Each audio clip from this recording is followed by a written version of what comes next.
Hey everybody, it's October, and that means it's spooky month and officially Halloween.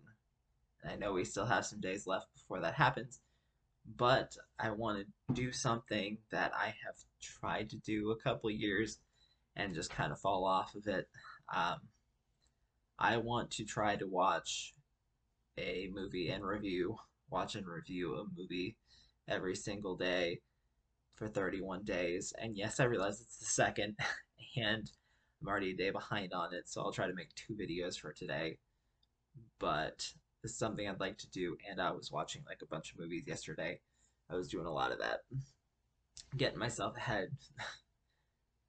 You might call it cheating. I call it, it's a work week, and I probably won't get to watch a lot. So I was just getting myself ahead so I could have some stuff to talk about. I thought a lot about like what I would want to do. I was like, do I want to stick with an 80s theme? Do I want to stick with a 90s theme? Do I want to do like a different theme each day? But when it came down to it, really all I want to do is movies I've never seen before. And some of those might be popular ones, some of those might be ones that just came out. Some of them I hope to do a few obscure ones to hopefully give you guys something to like look up and try to find yourselves. But let's start with the first one. What I was super excited for. Uh, Rob Zombie's The Munsters. Now, this is one of those where I can't say that I had ever seen The Munsters. I've seen clips and everything like that, but I can't say I've seen a full episode of the show.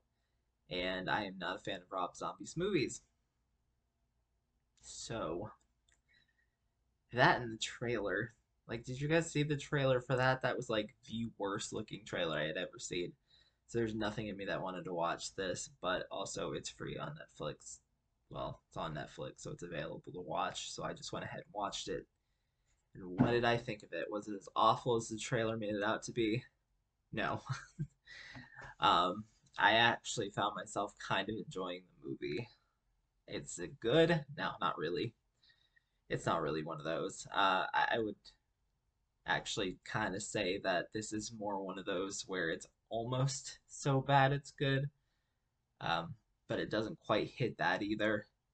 There's just stuff about it that I liked, and I wasn't bored, and some of it made me laugh, and I like some of the characters, and I won't give away too much because this literally like just came out this week, so I'm not going to talk too much about like story and stuff, except I will say that this story lacks conflict. There's stuff that happens where you're like, okay, so that's the main conflict of this movie, but it's not because there's really no conflict. They just move on past anything. And when it hits the point where you're thinking, okay, so this is the conflict of the movie, there's 10 minutes left, and you know that can't possibly be because like 3 minutes, those minutes are going to be credits. So uh, it's cheap looking and corny, and I think a lot of that ends up at being a little charming. Like sometimes with different projects, you can tell that the people really love what they're doing and love the material that they're adapting. And this is one of those cases where you can tell a lot of love went into this project and a lot of care and time went into it. It looks cheap as hell. Looks like they're wearing like the makeup smudged and there's really crappy, not even spirit Halloween costumes. They're like lower level than that.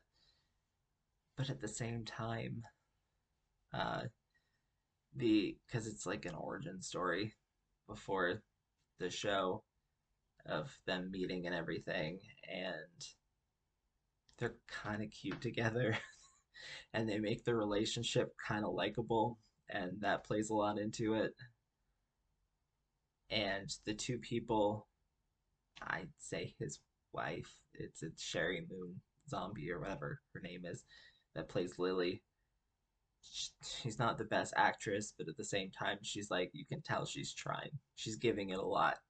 And when people are doing that and they're putting effort into it, you can't help but think, okay, well, they're doing their best. So I would say if you have Netflix already, you should check it out.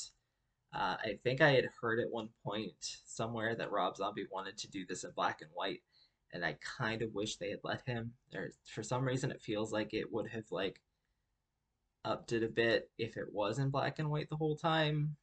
Um, but what he does with it is interesting, and I think it's kind of almost a little charming for the movie. Like I said, it's not great. It's barely good, but at the same time, it's worth checking out. So I got to do another one of these today because, like I said, I'm a day behind and I want to catch up. So join me for the next one, which should be coming out shortly. All right. Happy day one.